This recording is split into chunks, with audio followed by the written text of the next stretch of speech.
Spanning a total of 8 days, as far as now what is being said by the Prime Minister. This is going to be a historic visit where there has been MOUs that have now been signed and exchanged between India and Ghana. Now, in a joint statement, Prime Minister Modi has also said that it is a matter of pride for India that under our G20 presidency, the African Union got permanent membership of the G20. Now, this was hailed as one of the biggest decisions to include the African Union as part of the G20 when India was the host. Friends, हम दोनों global south के सदस्य हैं और उसकी प्राथमिकताओं के लिए पूरी तरह प्रतिबद्ध है। Voice of global south summit में उनकी सकारात्मक भागीदारी के लिए हम घाना का धन्यवाद करते हैं। भारत के लिए यह गर्व की बात है कि हमारी G20 अध्यक्षता में अफ्रीकन यूनियन को G20 की स्थायी सदस्यता मिली। हमने साहेल रीजन सहित अन्य क्षेत्रीय और अंतर्राष्ट्रीय विषयों पर भी विचार विमर्श किया। Well, Srinjo, as far as South Africa is also concerned, which is, the member of G20 that actually brings together 19 of the world's largest economies, plus the European Union that actually represents 85% of the world GDP and 2/3 of the world population as well. When the Prime Minister gives the message of Global South, what does it mean? When AU, African Union, joins the G20, it means not just one organization.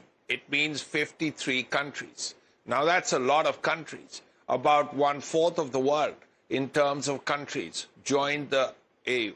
And most important, India has in the past has had an India-Africa summit. And another one is happening very soon. So India's links with Africa are very strong. And what India makes very clear is this is a relationship that goes back centuries, not just from the 40s, but for centuries through trade, through people-to-people contact, and so on, as opposed to a very transactional relationship that Beijing has with Africa.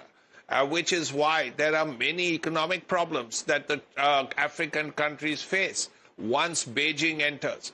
India's relationship with no African country is transactional.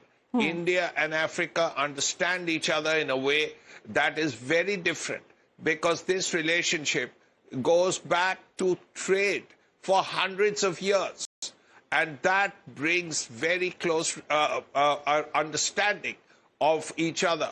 Let's not forget that there are many people of Indian origin in many African countries, particularly in East Africa, though, Kenya, Uganda, not so much, though, Tanzania, places like that, South Africa, of course, because of Gandhi. So as a result, India and Africa, the bottom line, are really together in many ways that no other major country in the world is. And this visit to Accra today and to Namibia later on his way back are signs that India continues to see Africa as a very special place. Absolutely. And Srinjo, over the past few years, we have seen that how India has actively established itself as a prominent advocate, highlighting the issues, difficulties, and the aspirations of the Global South as well, particularly the African continent. And Prime Minister Narendra Modi has been at the forefront of these efforts, especially in advocating for the African Union's inclusion as the member of the G20. We'll come back to you, Srinjoy. Let's move on to another round of breaking update, what we are now learning. As far as the United States is now